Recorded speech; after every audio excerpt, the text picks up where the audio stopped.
They called him a king. The court addressed him with bowed heads. Foreign diplomats toasted to his health.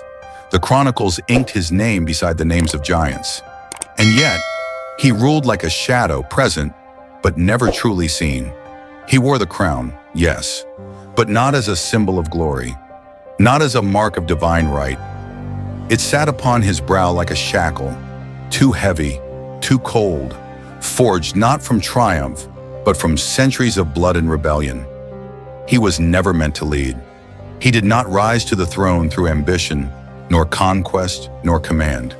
He rose because others fell, because fate reached into the royal cradle and chose the broken child, the silent one, the boy whose hands trembled before he ever touched a sword. And so the boy became a king. But kingship is not mercy. It is a blade, sharpened by expectation, honed by scrutiny, and wielded by those closest to you. His enemies did not wear foreign banners. They bore his crest. They shared his blood. His crown was not taken in battle. It was peeled from him, slowly, silently, by those he trusted, by a mother who once sheltered him, by a wife who once vowed loyalty, by a brother who once called him king. This is not a tale of glory carved in marble or etched in gold. There will be no hymns sung in his name, no monuments standing tall in sunlit courtyards. This is the story of a reign that unraveled thread by thread, of a king who lived not in rule, but in rumor, of a man who sat on a throne made of glass and watched it crack beneath the weight of doubt, of shame, of silence.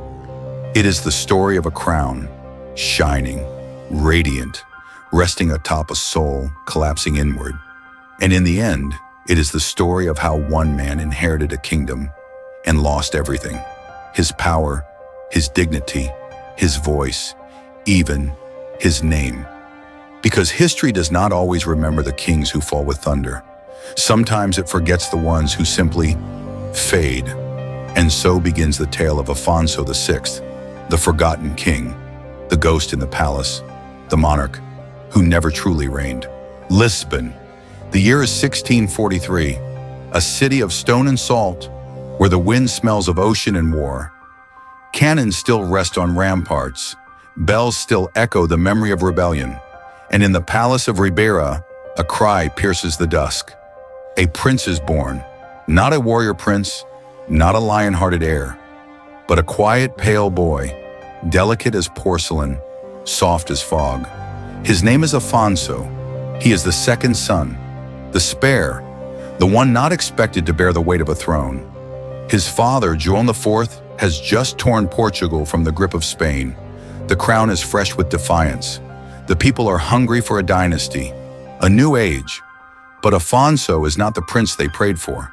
Within months, illness strikes. His limbs twist. One side of his body stiffens. His fingers curl unnaturally. His speech comes slow, uncertain, as if the words themselves fear to be born. Some say it is palsy, others whisper of darker afflictions. In the silk-draped halls, behind the heavy curtains and gilded doors, the courtiers speak without speaking. The prince is broken. He cannot rule. He will be hidden, passed over. But fate is deaf to whispers. One day his older brother falls ill. A sudden fever, a swift silence. The kingdom grieves. And just like that, everything changes. The boy they doubted becomes the boy they must obey. The crown, still warm from revolution, passes to the child whose hands tremble even without its weight. Afonso is 13 and king. He does not ride into court with banners or blade. He is led in like a lamb among statues, his robe too large, his eyes too wide.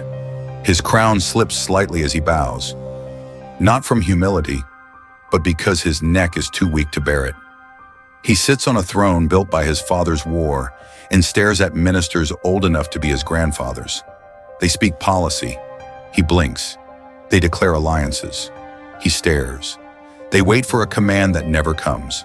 And outside the palace gates, the people cheer, not for him, but for the idea of him, the illusion of continuity, of power, of hope. But inside the court holds its breath, because behind the velvet and the ceremony stands a king who does not yet understand what it means to be one. A boy, not ready, a mind fractured, a heart already alone. And so, the reign of Afonso VI begins, not with a triumph, but with a silence. They called him king, but in the early years of his reign, it was not Afonso who ruled. It was his mother, Luisa de Guzman, daughter of Spain, widow of Juan IV, and the steel beneath the velvet of the Braganza crown. She did not sit on the throne, yet every decision bore her seal, every decree her shadow. While her sons stumbled through youth, silent, uncertain, and incomplete, she held Portugal together with hands that had once held a sword. Ministers feared her, ambassadors respected her. Even the church knew to speak softly in her presence. But power is not a gift, it is a drug. And every boy, no matter how broken, will one day try to stand on his own.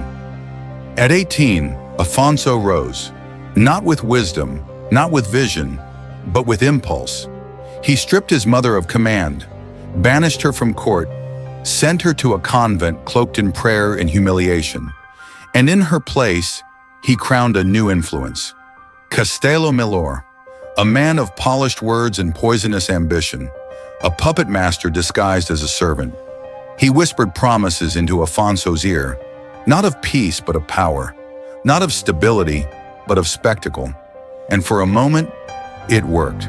The kingdom, long ravaged by the claws of Spain, found its breath. In 1668, the impossible happened. Spain, the old oppressor, the former overlord, recognized Portuguese independence. The War of Restoration was over. The blood-soaked chains were broken, and the people looked up, not at generals, not at ministers, but at Afonso. A boy once pitied, now hailed a victor. They cheered, forgetting perhaps that sometimes a win on paper hides a loss of soul. Because behind palace doors, the man they celebrated was unraveling. His moods turned sharp, unpredictable. His nights were soaked in wine, filled with strangers who called him Majesty as they emptied his cup and laughed at his jokes. He filled his days with prostitutes, his chambers with shouting, and his mind with fog. He lashed out when bored. He insulted when challenged. He trusted only flatterers. He mistook obedience for love. And the courtiers, who once bowed in fear of Luisa, now whispered in fear of her son. The king is unstable. He rages without reason. He is no longer fit to rule. Victory could not cleanse his name. It only magnified the cracks. And the kingdom, newly free from Spanish chains, now found itself limping beneath a crown it no longer trusted. Portugal had won the war, but the boy on the throne, he was losing himself, one indulgence at a time. Every kingdom needs a queen, and so in the shadow of chaos and crumbling reputation, the court arranged a marriage, not for love, not for healing, but for illusion, for diplomacy, for control. They chose Marie-Françoise of Savoy, a princess of France, born to courts of logic and lace. She was everything the Braganza court lacked: young, clever, elegant, lethal in intellect. She arrived in Lisbon expecting a ruler, a partner, a sovereign of equal fire.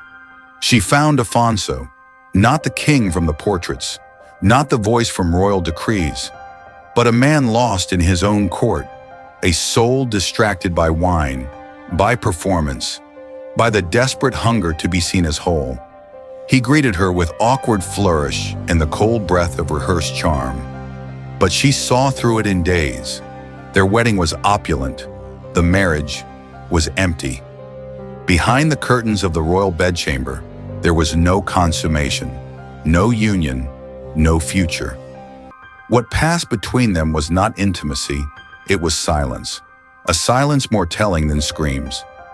Marie-Françoise, poised and perceptive, kept her calm, for a time. But dignity has limits. She petitioned Rome, quietly, formally, ruthlessly, and in a decision that sent shockwaves through the Christian world, the Pope granted her annulment. Afonso was declared incapable of fulfilling his duties, not just as a husband, but as a man. The scandal should have ended there. But history, when it hungers, feeds on betrayal. Marie-Françoise did not retreat to France. She did not enter a convent.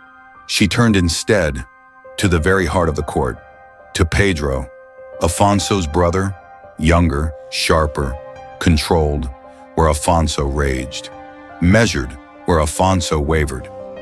Pedro did not wear the crown, but he wore the posture of kingship, and the court took notice. So did Marie. They spoke first in whispers, then in letters, then in corridors too empty for coincidence. What bloomed between them was not romance. It was strategy, a coup wrapped in affection, a coronation written in the language of alliance. The queen who could not be queen beside Afonso would soon be queen beside his brother. And Afonso, he did not see it coming, or perhaps he refused to. Because when love betrays, it does not shout. It walks past you, on the arm of someone who shares your blood. He did not come with swords. He did not raise banners nor summon armies. Pedro came with patience, and that was deadlier than steel. He watched his brother stumble through courts and councils. He listened as ministers sighed behind locked doors. He heard the laughter, the kind that cuts, echoing through chambers meant for kings.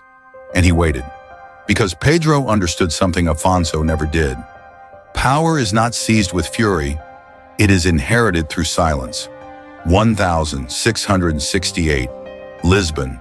The court is tired, the nobles restless, the people disillusioned, and the queen, Marie-Françoise, once bride, now conspirator, stands no longer beside Afonso, but behind Pedro. It doesn't take a war, just a moment, one paper, one trembling signature. In a room lit by cold morning sun, Afonso VI, the King of Portugal, signs away his throne. Not in name, no, the title remains. He is still king on parchment, still printed on coins, for now, but the real scepter, the weight of command, that now rests in Pedro's hands. There are no trumpets, no declarations, no crowds in the square, just a hush. The kind of hush that settles after something sacred has been broken. And in that hush, a king is unmade. They send him first to Sintra, a place of fog and forgotten towers, then to the Azores as if distance could dull shame. Finally to the palace of Queluz, dressed in gold leaf and silence, a prison that dares to call itself royal. The walls are velvet, the windows tall, the floors shine, but make no mistake, it is a cell. Afonso walks through echoing halls with no crown, no council, no cause. The portraits remain on the walls, but history has already begun to paint him out. He is a monarch in name only, a man imprisoned by politeness, a ruler defeated not by enemy blades, but by the cold arithmetic of court politics and the cold heart of a brother. And no one weeps, because there was no fall, just a slow descent, like a candle guttering in a palace that forgot it was ever lit. The years do not roar, they whisper, and in the palace of Queluz, where chandeliers still glitter and fountains still sing, Afonso VI remains, not as a king, not as a prisoner, but as something in between. He still wears the title, still signs royal letters, in theory, still bears the name passed down by blood and bloodshed. But in practice, he signs nothing. He commands no armies. No councils await his word. No nation bends to his voice. He is a king only on paper, and even that paper is turning yellow. He walks the halls now like an echo trapped in marble. His footsteps do not stir servants. His presence no longer alters the air. The tapestries hang untouched. The guards no longer bow. And when they do it out of habit, not reverence. He is still king, but only in name, only in the parts of Portugal that no longer look. From the shadows of his quiet exile, Afonso watches the world he once stood in, the throne he once trembled beneath, now occupied by Pedro, his younger brother. Pedro speaks with clarity, governs with purpose, signs decrees with steady hand and calm eyes. And the people adore him. Festivals are thrown in Pedro's name. Coins bear his face. Ministers praise his diplomacy. Foreign courts recognize his rule, not as regent, but as the true force behind the crown. And beside him, the Queen, Marie-Françoise, once Afonso's bride, now mother to Pedro's children, now queen in more than title, now beloved by the court that once whispered behind veils and candlelight. Afonso hears the bells toll for their births. He sees the royal portraits painted, happy faces framed in legacy. He receives no invitation, not even a mention. His name is not spoken, not in court, not in church, not even by mistake. He writes letters, dozens, hundreds, addressed to ministers, to bishops, to his brother. Letters filled with memory, with appeals, with traces of the man who once wore a crown and believed it meant something. But the letters go unanswered, each silence heavier than the last. So he begins to speak elsewhere, to reflections, to the man in the mirror. At first he speaks of governance, of policies, of treaties long gone. Then he speaks of regrets. Then, nothing. He asks questions only the mirror can hear. He waits for answers that never come. And one morning, looking at his own face, now gaunt, now faded, he pauses, because he cannot remember the sound of his own voice. Not the voice that once commanded troops, not the voice that once welcomed ambassadors, not even the voice that once whispered to a bride who no longer stands beside him. His voice has become a myth, an echo without origin. He mouths words, but they carry no weight, because a man without power is forgotten. But a man who forgets himself, he becomes a shadow. And that is what Afonso is now, a shadow in velvet, a memory that still breathes. He paces the same hallway each day, touching the same cracked tile, glancing through the same window overlooking the same garden no one tends anymore. Time does not visit him in hours. It visits in dust, in rusted hinges, in the way the moonlight feels colder when no one is waiting to share it. And all around him, the kingdom moves on, faster, brighter, louder. And Afonso, he lingers, not alive in rain, not dead in stone, just forgotten. By country, by court, by blood, and perhaps most tragically, by himself. In the summer of 1683, the silence becomes complete. Afonso VI, King of Portugal, dies. No war ended with his breath. No throne shook. No bells rang across the hills of Lisbon. No black banners hung from palace windows. There was no royal fanfare, no mourning procession, no sovereign sending condolences, no public prayers whispered in cathedrals heavy with incense.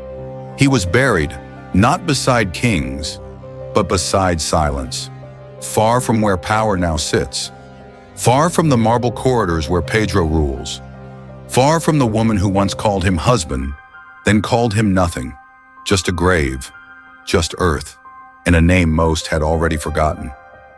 But death has its own memory.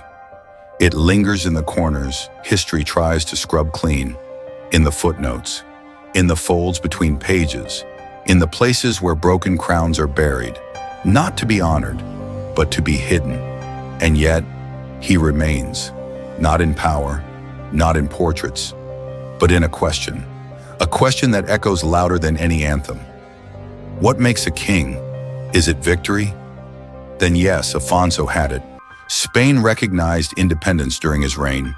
Is it a name? He carried Braganza, wore the weight of a dynasty born from rebellion. Is it blood? He had the right blood, but blood alone does not guide a kingdom. So perhaps it is something else, something deeper, something he never held. Not because he didn't want it, but because the world from the moment he breathed never let him close enough to grasp it. He lacked stability, a body that betrayed him, a mind that faltered before it could lead. He lacked respect, mocked by courtiers, dismissed by generals, erased by his own family. He lacked love, not romantic, not political, but the quiet kind. The kind that believes in you when you no longer believe in yourself. He was not a tyrant. He was not a hero. He was a broken boy crowned too soon, too alone, and left to drown in the weight of other people's expectations. They laughed at him in life. They erased him in death. But time does not forget. In the ruins of abandoned palaces, where moss creeps up once polished marble, where cracked steps echo with footsteps that no longer return, his story remains. It is not a cautionary tale. It is not a myth forged in fire. It is something softer, more haunting, more human, a whisper, a shadow, a presence just behind the curtain of memory. Because sometimes history is not written by the ones who conquered, nor by the ones who reigned, but by the ones who were broken quietly and never healed. And when we walk through old halls and see portraits with no names, when we hear silence where a name should have echoed, that silence, it belongs to Afonso. He is not remembered in statues, not in anthem or feast day, but in the ache of a story half finished, in the mirror of what might have been. He died a king, but never truly ruled. And in that absence, in that space where history chose not to look, he lingers still, a final silence, a name, once royal, now simply gone.